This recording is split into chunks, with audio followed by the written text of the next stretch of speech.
हरे Krishna everyone. तो daily wake up challenge है, आज मेरा 7वां दिन है। 6 डेज जो था, मतलब छठा दिन जो था वो थोड़ा अच्छा नहीं गया मेरा। मतलब टाइम से उठ नहीं पाया था सुबह। बाकी थोड़ा मैं उसको प्रोडक्टिव बनाया, थोड़ा काम किया, मैं पढ़ाई वढ़ाई किया ज़्यादा। तो एट द एंड अच्छा ही गया वो मेरा, बट स्टार्टिंग ख़राब गया था। अब देखते हैं आज का दिन कैसा जाता है। फ़िलहाल तो उठ गया हूँ और चलता हूँ मैं ब्रश व्रश करने फटाफट, एंड नहा धो के फिर मिलता हूँ आपसे। तो फाइनली चैंटिंग पूरा हुआ मेरा। अभी टाइम हो रहा है 7। और मैं थोड़ा सा बताना चाहूँगा कि अगर आप भी चैंटिंग शुरू करना चाहते हैं तो एक माला से भी आप शुरू कर सकते हैं। मीन्स एक माला करने में आपको अभी डिपेंड करेगा, आपके राम राम बोल रहे हैं, राधा राधा कह रहे हैं, या फिर हरे कृष्ण महामंत्र कह रहे हैं, उस पर डिपेंड करेगा टाइम। मुश्किल से कोई भी नाम लोगे 10 मिनट के अंदर हो जाएगा। अगर आप करते हो तो आपको उसका अलग ही बेनिफिट मिलेगा, क्योंकि मैंने भी एक माले से शुरू किया था, धीरे धीरे अभी बढ़ते गया एंड बढ़ते जा रहा है। माला करने का कोई लिमिट तो नहीं होता है, क्योंकि भगवान का नाम का क्या लिमिट, हम जितना करेंगे हमें उतना मिलेगा।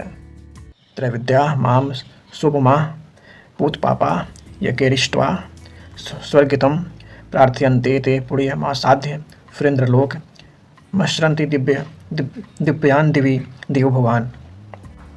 अर्थात जो वेदों का अध्ययन करते तथा सोमरस का पान करते हैं, वे स्वर्ग प्राप्ति की गवेषणा करते हुए अप्रत्यक्ष रूप से मेरी पूजा करते हैं।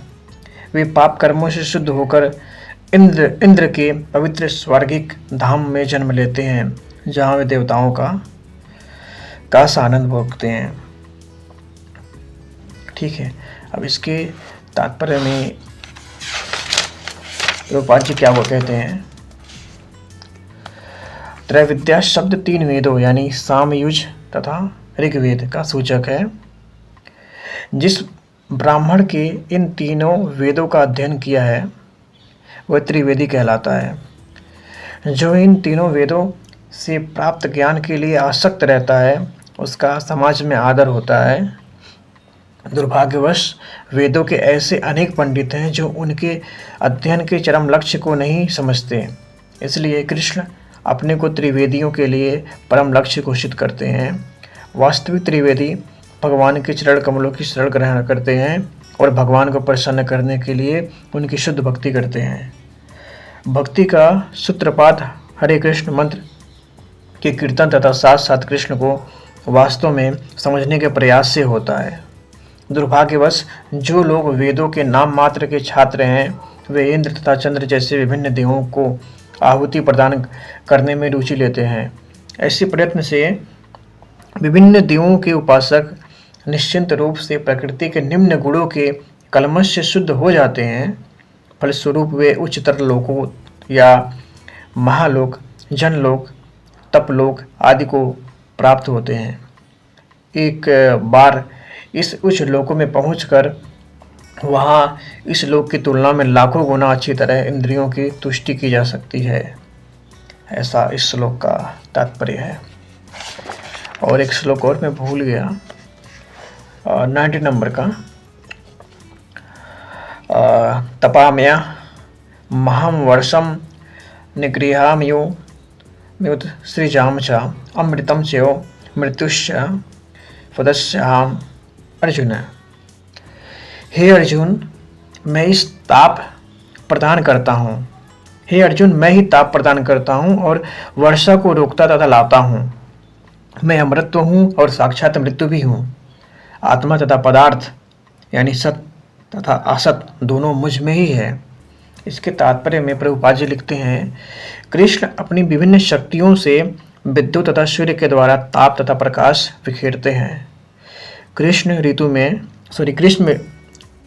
ऋतु में यानी गर्मी में कृष्ण की आकाश से वर्षा नहीं होने देते और वर्षा ऋतु में वे ही अनवरत वर्षा की झड़ी लगाते हैं। जो शक्ति हमें जीवन प्रदान करती है वह कृष्ण है और अंत में मृत्यु रूप में हमें कृष्ण मिलते हैं। कृष्ण की इन विभिन्न शक्तियों का विश्लेषण करने पर यह निश्चित हो जाता है कि कृष्ण के लिए पदार्थ तथा आत्मा में कोई अंतर नहीं है, अथवा दूसरे शब्दों में वे पदार्थ तथा आत्मा दोनों हैं। अतः कृष्ण भावनामृत की उच्च अवस्था में ऐसा भेद नहीं माना जाता। मनुष्य हर वस्तु में कृष्ण के ही दर्शन करता है। चूँकि कृष्ण पदार्थ तथा आत्मा दोनों हैं, अतः समस्त भौतिक प्रकृतियों से युक्त यह विराट विश्व रूप भी कृष्ण है एवं वृंदावन में दो भुजा वाले वंशी वादन करते श्याम सुंदर रूप में उनकी लीलाएं उनके भगवान रूप ही होती है। यानी हर जगह भगवान श्री कृष्ण ही है।